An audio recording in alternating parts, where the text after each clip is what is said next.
তুরাগ নদীর পাড়ের এই রাস্তা আমাদের মনে করিয়ে দেয় এখনও এত ব্যস্ত পৃথিবীতে কিছু জায়গা আছে যেখানে প্রকৃতি নিঃশব্দে আমাদের ভালোবাসে, আমাদের প্রশান্তি দেয়। হ্যালো ভিউয়ার্স, আসসালামু আলাইকুম।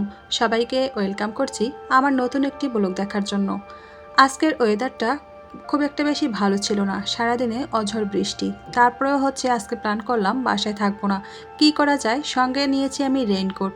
মাঝপথে রেইনকোট পরে তারপর বাইকে করে যাচ্ছি। কোথায় যাচ্ছি? আমার বাসা থেকে খুব একটা বেশি দূরে নয় এবং খুব কাছেও নয়, মোটামুটি 1 থেকে 2 ঘন্টার মতো জার্নি করতে হবে। আজকের এই ব্যস্ত শহরে ওয়েদার খুব ভালো না, বৃষ্টি, তারপরে যেন রাস্তায় কেউ থেমে নেই। চলছি তো চলছেই, আমিও চলছি। বাসা থেকে যখন বের হয়ে রেডি হয়ে তখন তেমন একটা বেশি বৃষ্টি ছিল না। তারপর মাঝ রাস্তায় একটা চায়ের দোকানে বসে বাইক দাঁড় করিয়ে দুজনে মিলে চা খেয়েছি। আর এদিকে দেখতেই পাচ্ছেন রাস্তায় এত জ্যাম যে অনেক একটু পরপরই বাইক থামাতে হচ্ছে, ব্রেক নিতে হচ্ছে।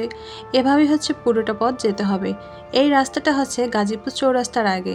এখানে এখানে এতই ভিড় থাকে, বন্ধের দিনও যে অনেকটাই মানুষের গ্যাঞ্জাম, বিশেষ করে বাস তো সবসময়ই থাকে।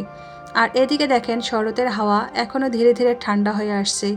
যে মাঠে কিছুদিন আগে সাদা কাশবন দোল খেত সেখানেই আজকে আমরা এসেছি। এখানে হালকা হাওয়া বয়ে যায়, নিঃশব্দ, সময়ের সাথে সাথে কাশফুলগুলো যেন কথা বলে। আজকে অনেকটা দূর পেরিয়ে তারপরে আমি গাজীপুরা ঘুটিয়ে চলে আসলাম। এখানে দেখতেই পাচ্ছেন এটা তুরাগ নদী। এই নদীর পাশে বয়ে গেছে খুব সুন্দর সুন্দর যে বাড়ি, রাস্তা আর ছোট ছোট নৌকা, যেগুলোতে মানুষ এখানে ঘুরতে আসে। এখানে ঘুরতে আসতে কোনো টাকা খরচ করতে হবে না, কিন্তু আপনি চাইলে নিঃশব্দ একটা সুন্দর একটা পরিবেশ যেখানে এনজয় করতে পারবেন বন্ধু বান্ধব অথবা পুরো ফ্যামিলি জুড়ে। প্রথমেই আজকের আসাটা এখানে সহজ ছিল না, কারণ রাস্তাটা প্রচুর খারাপ। এখানে বাইক নিয়ে যাওয়াটা একদমই সম্ভব না, কারণ এখানকার মাটিগুলো খুবই পিচ্ছিল। তারপর এখান থেকে আমরা বাইকে নেমে এখানে কিছুক্ষণ দাঁড়িয়ে দেখলাম যে এখানকার পরিবেশটা খুবই সুন্দর। ছোট ছোট নৌকাগুলোতে করে উঠে একদমই খুব ভালোভাবে ঘোরাঘুরি করা যাবে। আমার কিন্তু নৌকা উঠতে খুব ভালো লাগে। এখানে বাতাসটা এত শান্ত ছিল যে একদম যখন গায়ের মধ্যে স্পর্শ করে বাতাসটা খুব ভালো লাগছিল। মাঝে মাঝেই এরকম একটা প্লেসে যেতে মন চায় যেখানে প্রকৃতির সঙ্গে কথা বলা যাবে।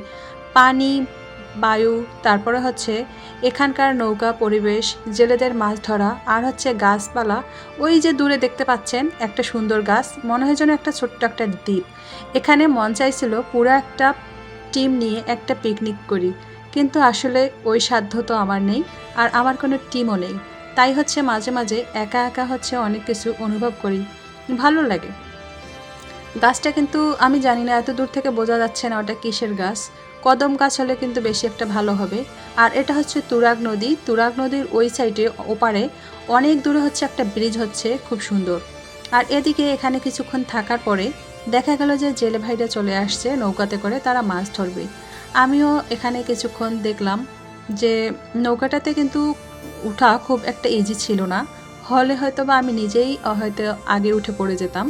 তো এখানে তারা আসলো, আসার পরে ওনারা কিন্তু ক্যামেরার সামনে আসে নেই, আগে ওরা দেখছে যে আমি ভিডিও করছিলাম। তারপরে আমি ওনার সঙ্গে যখন কথা বললাম তখন তারা এখানে আসলো। আর এই তুরাগ নদীতে দেখা যায় এখানে অনেকগুলো ছোট ছোট বড় নৌকা যেখানে ঘুরতে আসে মানুষ, মাছ ধরে। অনেক সুন্দর তাজা মাছও নাকি পাওয়া যায়, কিন্তু সেটা বিকালে। আমরা তো দুপুরের এদিকে আসছি, আমরা বিকালের আগেই চলে যাব।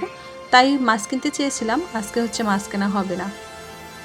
আজকের প্ল্যানিংটা তেমন একটা ছিল না যে এখানে ঘুরতে আসব, কিন্তু এই যে এখানে সুন্দর শরতের শেষে কাশবন দেখার জন্য এখানে আসছি, কারণ কাশবন তো সব জায়গায় পাওয়া যায় না। এখন দেখেন এখানে থাকতে এতটাই ভালো লাগছে, মনে হয় যেন পরিবেশের বাতাসের সঙ্গে আমি মিশে গেছি। কতদিন থেকে এরকম পরিবেশে যাওয়া হয় না। শহরে বন্দি থাকতে থাকতে মনে হয় যেন এরকম জায়গা খুঁজতে মন চায়, মাঝে মাঝে ঘুরতে মন চায়। তো আজকে ইচ্ছাটা পূরণ হলো। কিন্তু বাইকটা এখানে যেহেতু ভিতর দিয়ে যাওয়া যাচ্ছে না, আবারও এখান থেকে ব্যাক করতে হচ্ছে। তো এখানে একটা বড় নৌকা বলা লাগে এগুলো, এখানে উঠলাম। উঠার পরে দেখলাম যে বাতাস এতটাই ভালো লাগছে, যেখানে মনে হচ্ছে কিছুক্ষণ দাঁড়িয়ে থাকি বা বসে থাকি। কিন্তু ও বলছিল যে আমি নাকি সুপারে এখানে উঠছি, মানুষেরা উঠবে। তাই এখান থেকেও হচ্ছে যে আমার ব্যাক করার লাগলো, মানে নিচে আসতে হলো, নৌকা থেকে নামতে হলো, নাহলে হয়তো বা কিছুক্ষণ এখানে একটু থাকতাম। তারপর এইভাবে তাড়াতাড়ি এখান থেকে বের হয়ে আসলাম।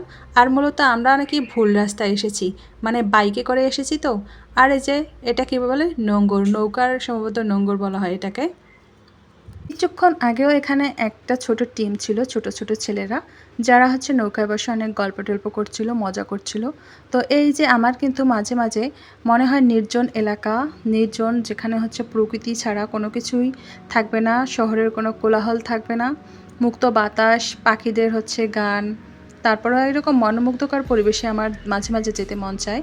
তো আমরা হচ্ছে ভুল রাস্তায় গিয়েছিলাম, মানে বাইক নিয়ে। তারপর বাইকটা ওখান থেকে আবারও ব্যাক করে আমরা এবার চলে যাব সরাসরি একদম সঠিক রাস্তায়। তারপর ওইখান থেকে বের হইলাম। বের হওয়ার সময় দেখেন রাস্তা কীরকম। তারপরেও কিন্তু মানুষ অনেক ঘুরতে আসে। আজকাল মানুষেরা মনে হয় একটু বেশি শৌখিন হয়ে গেছে, আমার কাছে যেটা মনে হয়। কারণ গাজীপুরে এত পরিমাণ মানুষ বাইরে বের হয়, যেটা হচ্ছে আমার চেয়ে মনে হয় কেউ বেশি একটা দেখে না। আর এই যে দেখতে পাচ্ছেন ছায়াকুঞ্জ, তারপর ওইখান থেকে বের হয়ে চলে আসলাম এই সুন্দর রাস্তাটা। মূলত এই রাস্তাটাই হচ্ছে মূল পয়েন্ট, এইখান দিয়ে হচ্ছে প্রবেশ করতে হয় ঘটিয়ার এই এলাকাটা, যদি আপনি কাশবন দেখতে চান। তো আমারও কিন্তু আজকে উদ্দেশ্য ছিল কাশবন দেখার। শুরুতেই একটা কপি শপ পেলাম, এখানে হচ্ছে কপি পাওয়া যায়। বাইক দাঁড় করিয়ে আমরা হচ্ছে দুজনে কপি, তারপরে কিছু মানে একটু ভালো খাবার মুখরোচক, এটা সেটা ওইটা একটু পাইলাম, খেয়ে নিলাম। মাঝে মাঝে চিপস খেতে মন চায়, তো এখানে একটু দাঁড়িয়ে চিপস খেলাম। এই জায়গাটা হচ্ছে একটা আবাসন প্রকল্প, সম্ভবত আমার যতটুকু শোনা বা জানা। আসলে এভাবে চা খাওয়া হয় না। তো আমরা শুধু দুজনে ছিলাম, একদম জায়গাটা ফাঁকা ছিল, দুজন মানুষ। তো একটু ভালোভাবেই চা খেলাম। মনে হয় মানুষ যখন থাকে না তখন কিন্তু খুব একটা ভালো লাগে। তারপর দেখেন এই যে চা খাচ্ছি, মানে কফি খাচ্ছি, বোতলে পানি ছিল, তারপর হচ্ছে পানিটা খেলাম। আমরা মূলত বাইরে গেলে পানি বোতলে করে নিয়ে যাই, এরকম দূরে যখন যাবেন পানিটা সঙ্গেই রাখবেন। তারপর ও আমাকে বললো আমাদের খাওয়া শেষ, চলো এখন আমরা এদিকে হচ্ছে যে যাব।